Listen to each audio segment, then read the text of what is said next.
Will Hughes scored first Premier League goal by sweeping in loose ball after West Ham failed to clear Andre Gray's miss-hit shot bounced favourably for midfielder Hughes, who slammed past keeper Joe Hart. Watford goalkeeper Geraldo Gomez made 3 incredible saves late in the first half to deny the visitors. Richarlison took advantage to fire home midway through the second half with a strong run and good finish. West Ham manager David Moyes took charge of 500th Premier League game and first with the Hammers' Watford boss Marco Silva in charge amid speculation linking him with the Everton job in previous weeks. Welcome to West Ham, David Moyes, and the dubious thrill of another relegation battle with a poor team, devoid of confidence, and with revolt spreading at a perilous rate through the club's fan base. If he dared to hope anything would be easier than the basket case he inherited at Sunderland last season, Moyes might have to think again after starting his new job in dismal fashion at Watford. Goals by Will Hughes and Richarlison condemned West Ham to their 7th defeat in a dozen Premier League games, leaving them locked inside the bottom 3, but there was so much more by way of despair for the new boss. His team were wasteful in front of goal and fragile at the back, and their pedestrian pace was brutally exposed by Watford's quick-minded midfielders, slick passing and the power of Richarlison. Andy Carroll, who should be West Ham's greatest asset, showed further signs of becoming a total liability, and, off the pitch, the mood is turning toxic. Fans in the away end at Vicarage Road vented their anger. The board turned on Carroll and sang with gallows humour about the prospect of a London derby with Millwall in the Championship next season. There was no personal anti-Moyes abuse, but nor was there a warm welcome for the man chosen to succeed Slaven Bilic, and who was taking charge of his 500th game as a top-flight manager.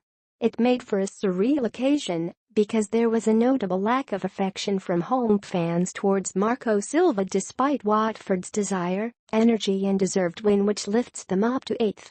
Silva is wanted by Everton, who displayed no interest in him when he was on his way out of Hull City in the summer, but, 6 months later, are ready to move heaven and earth and pay £10 million to get their hands on him.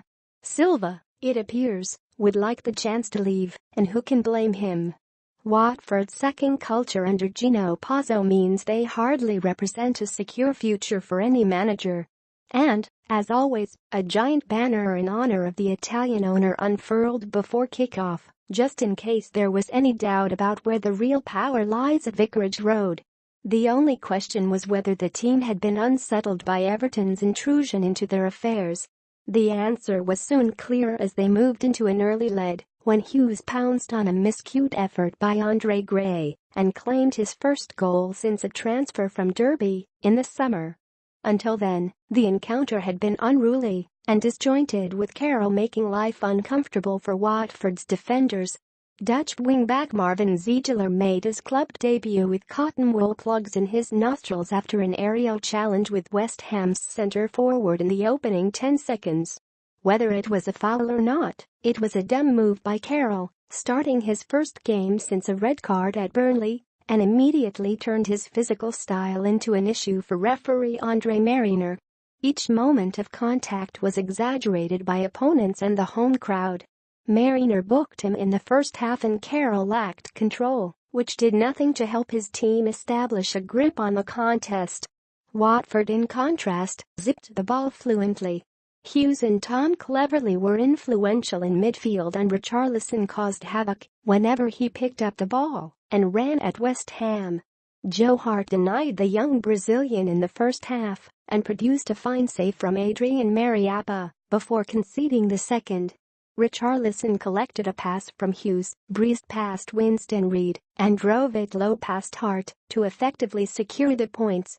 West Ham, having taken more than half an hour to stir as an attacking force, could not find a way to beat Geraldo Gomez.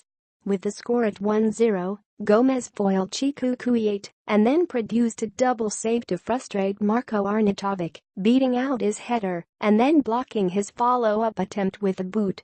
Early in the second half, Arnautovic created a glorious opening for Kuwait, only to see the midfielder arrive in the penalty box and inexplicably missed the target with a simple side footer from 10 yards. Adding to the general feeling of mayhem, Arnautovic was substituted after suffering what was clearly a very painful thumb injury, but while shouting at Moyes to let him continue. Christian Cabasel produced a terrific goal line clearance from Manuel Lanzini, but by then, Richarlison had made it 2-0, and the away fans were well into the full repertoire of protest songs. "Sack the board," they chorused and hurled abuse at co-owners David Gold and David Sullivan and Vice-Chair Karen Brady. They sang "You're not fit to wear the shirt" and taunted Carroll in reference to his comments about their loyalty after the defeat against Liverpool, and they booed them down the tunnel at the final whistle. "Welcome back to the touchline, David Moyes. Have you missed it?"